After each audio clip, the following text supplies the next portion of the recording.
ہمارے ذہنوں میں جو معیارات بیٹھے ہوئے ہیں وہ کیا ہے؟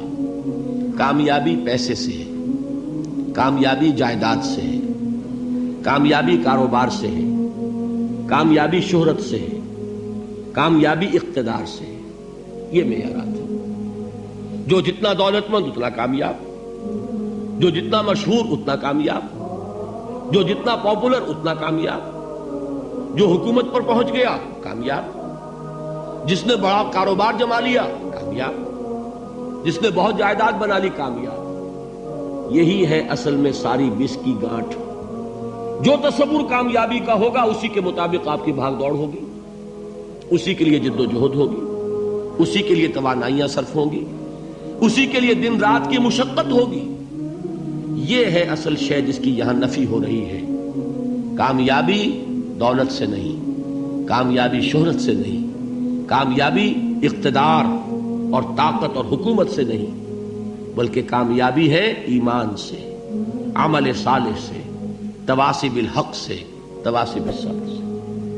آپ غور کیجئے اس نقطہ نظر کا، اس ایٹیچیوڈ کا، یہ جو مینٹل ایٹیچیوڈ ہے اس کا بدل جانا ہی انسانی شخصیت کے اندر انقلاب برپا کرے گا. اب آپ کا نتیجہ کیا نکلا؟ اگر تو دولت سے کامیابی ہوتی تو قارون بہت کامیاب تھا، اگر حکومت سے کامیابی ہوتی تو فرعون اور نمرود بہت کامیاب تھے. کامیابی ان سے نہیں ہے.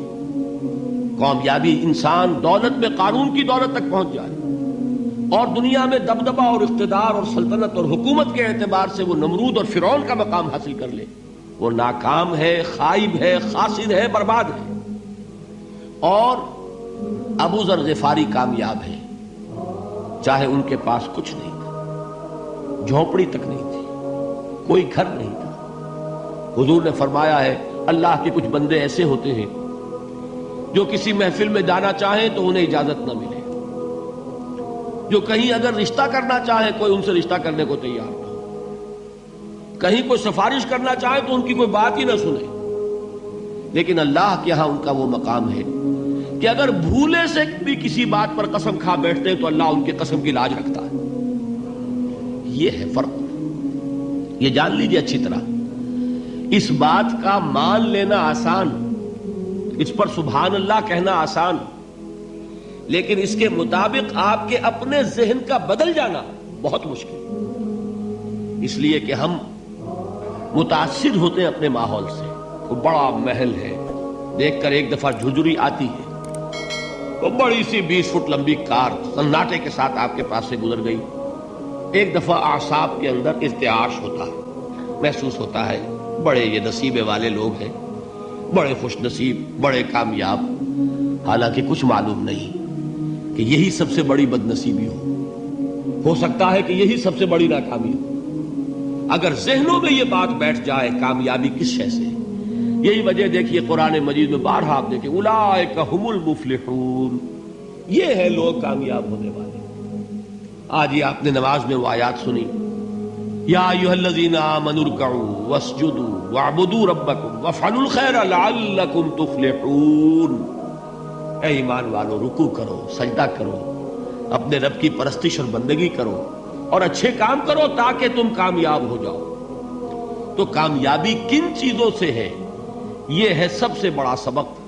یہ ہمارے دل میں اگر بات بیٹھ جائے، ٹھک جائے، تو زندگی بدل جائے گی. صبح و شام بدل جائیں گے، نقشے بدل جائیں گے، بھاگ دوڑ کا رنگ بدل جائے گا، ویلیو سٹرکچر بدل جائے گا. آج وہ ایک چیز نہایت اہم نظر آ رہی ہے، کل نہایت غیر اہم نظر آئے گی. جیسے کہ حضور کی حدیث ہے مالی ولد دنیا، مجھے تمہاری اس دنیا سے کیا سروکار ہے. انما مثلی کراکب استظل تحت شجرۃ ثم راح فترکها، میری مثال تو اس سوار کی سی ہے جو تھوڑی دیر کے لیے ایک درخت کے سائے میں ٹھہرتا ہے سستانے کے لیے، پھر وہ اپنا راستہ لیتا ہے. اسے اس درخت سے مستقل تعلق اس کا نہیں ہے، وہ اس کا گھر نہیں، وہ اس کی منزل نہیں. اسی طرح یہ دنیا میرا گھر نہیں ہے. اب دیکھیے ہم کہتے ہیں انا للہ و انا الیہ راجعون، ہم تو مسافر ہیں، ہم اللہ کے پاس سے آئے، اللہ کی طرف ہمیں لوٹ جانا ہے. کن فی الدنیا کانک غریب و عابر سبیل، حضور فرماتے ہیں دنیا میں ایسے رہو جیسے کہ تم اجنبی ہو یا راہ چلتے مسافر. لیکن یہ طرز عمل کب ہوگا؟ جبکہ یہ آیت ہمارے ذہنوں کے اندر بیٹھ گئی ہو، والعصر ان الانسان لفی خسر الا الذین آمنوا وعملوا الصالحات وتواصوا بالحق وتواصوا بالصبر۔ یہ ہے اصل بات جو میں نے عرض کیا تھا کہ میں بتاؤں گا صحابہ کیوں ایک دوسرے کو یاد دلاتے تھے۔ اس لیے کہ دیکھیے جیسے برف باری اگر ہو رہی ہو، آپ باہر نکلیں گے تو برف آپ کے کپڑوں پر جم جاتی ہے نا، تو آپ جھٹکتے ہیں کپڑوں کو تاکہ برف ہٹ جائے۔ ہمارے ایمان پر اس دنیا میں رہتے ہوئے جب ہم متاثر ہوتے ہیں ماحول سے تو گردہ آ جاتا ہے، برف پڑ جاتی ہے، اس کو جھٹکتے رہنے کی ضرورت ہے۔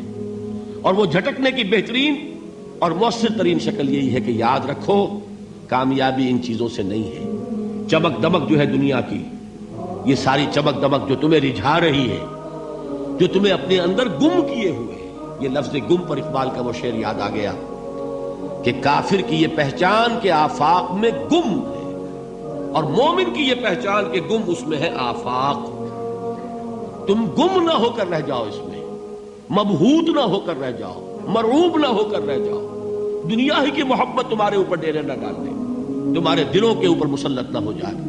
لہذا تازہ کرتے رہا کرو، والعصر ان الانسان لفی خسر الا الذین آمنوا وعملوا الصالحات وتواصوا بالحق وتواصوا بالصبر۔ پھر یاد کر لو، پھر تازہ کر لو اپنے اس یقین کو کہ کامیابی دولت سے نہیں، کامیابی ثروت سے نہیں، کامیابی اقتدار سے نہیں، کامیابی شہرت سے نہیں، کامیابی جائیداد سے نہیں، کامیابی ہے ایمان سے، کامیابی ہے عمل صالح سے، کامیابی ہے تواصی بالحق سے، کامیابی ہے تواصی بالصبر سے۔